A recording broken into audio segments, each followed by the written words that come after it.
വടക്കാഞ്ചേരി നഗരത്തിൽ ശബരിമല തീർത്ഥാടകർക്ക് വിരിവെക്കാനിടമില്ലാത്തത് അന്യസംസ്ഥാനത്ത് നിന്ന് പോലുമെത്തുന്ന സ്വാമിമാരെ വലക്കുന്നതായി പരാതി.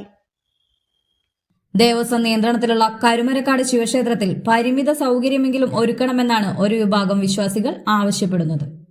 കഴിഞ്ഞ രാത്രിയോടെ കാൽനടയായി എത്തിയ 6 പേരടങ്ങുന്ന അയ്യപ്പ സംഘത്തിന് വിശ്രമിക്കാൻ ഇടം നൽകാത്തതിനെ ചൊല്ലി ദേവസ്വം അധികൃതരും നാട്ടുകാരും അയ്യപ്പ സംഘവും തമ്മിൽ അല്പനേരം വാദപ്രതിവാദം നടന്നു. അകമല അയ്യപ്പ ക്ഷേത്രത്തിൽ വിരിവെക്കാനുള്ള സൗകര്യമുണ്ടെന്ന് ചിലർ സംഘത്തെ അറിയിച്ചപ്പോൾ കെട്ടേറ്റു വന്ന വഴി കെട്ടുമായി തിരികെ നടക്കാനാകില്ലെന്നതാണ് ആചാരമെന്ന് സംഘം ചൂണ്ടിക്കാട്ടി.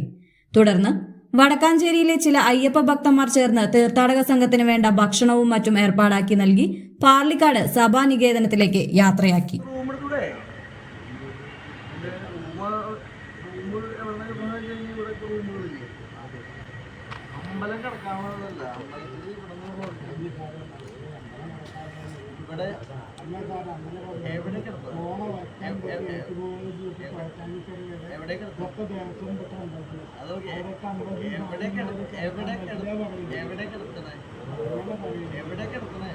ഇവിടെ നിങ്ങൾ നിൽക്കും, ഇവർ പോകണമെന്ന്